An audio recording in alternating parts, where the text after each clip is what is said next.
ప్రేమస్వరూపులారా, అనాది విదినం అనేటువంటి పేరు భగవంతునకు ఒక సంవత్సరాది సంబంధమైనటువంటి పేరు.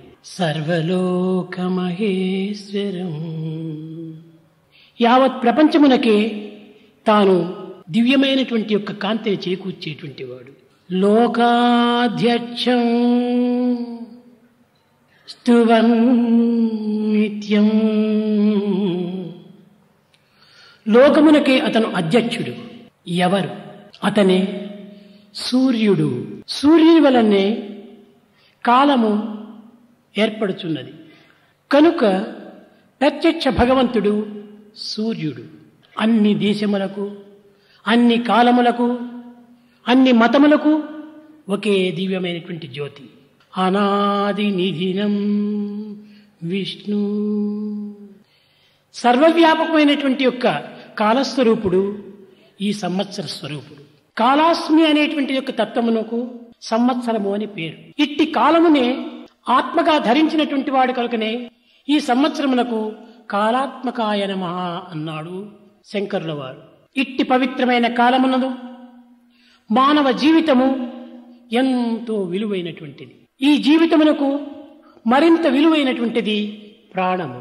ప్రాణమునైనను లెక్క చేయక మానవుడు ఇంకనూ సాధించవలసినటువంటి ఎన్నో కార్యములకై తాను ప్రాకులాడుతుంటాడు.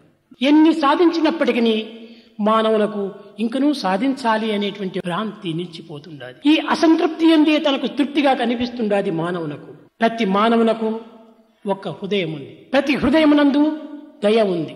అయితే ఈ దయను ఎంతమంది ఇతరులకు పంచుకోగలుగుతున్నారు? తన హృదయమునందు ఉన్నటువంటి దయను 10 మందికి పంచుకొని ఆనందించటమే భక్తి అన్నారు. హృదయముండి దయయుండి పంచుకోలేనటువంటి బలహీనతలను వీరు కేవలము మానవులనే చెప్పుటకు వీలు కాదు.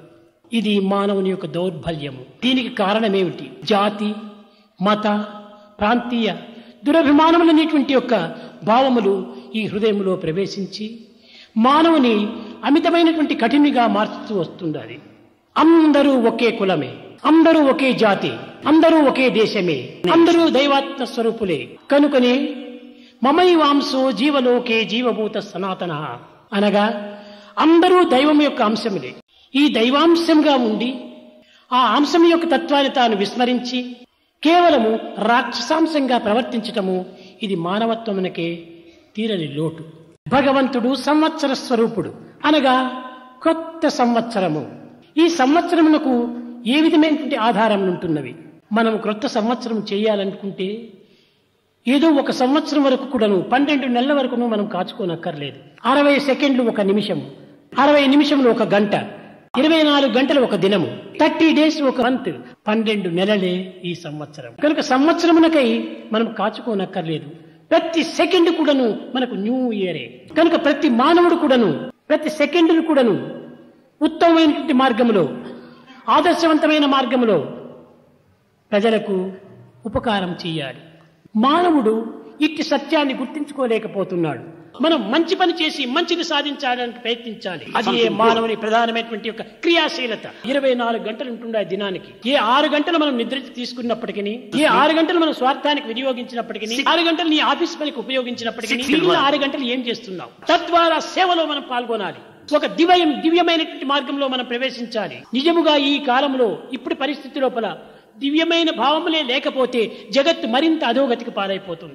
ఈనాడు నైతిక, ధార్మిక, ఆధ్యాత్మికమైనటువంటి విస్మరించినారు. కనుక మనము ఏ పని చేసినప్పటికీ ఆ పని మీద లక్ష్యం పెట్టుకొని ఇది దైవ కార్యంగా మనం విశ్వసించాలి. ఎందుకనగా ప్రతి సంకల్పం కూడా మానవునికి హృదయం నుంచి వస్తుండాలి. మంచి చేయవలన హృదయం నుంచినే ఆ సంకల్పం వస్తుండాలి. చెడ్డ చేయవలన ఆ సంకల్పం హృదయం నుంచినే వస్తుండాలి. హృదయము దైవస్థానము కనుక ప్రతి సంకల్పం కూడా దైవస్థానం నుంచినే వస్తున్నాయి. ఈ విశ్వాసాన్ని దృఢంగా పెట్టుకొని ప్రతి కర్మల యందు కూడా దైవ కార్యంగా మనం విశ్వసించి ఇందులో పాల్గొనటము ఇది నిజమైనటువంటి ఫలితము.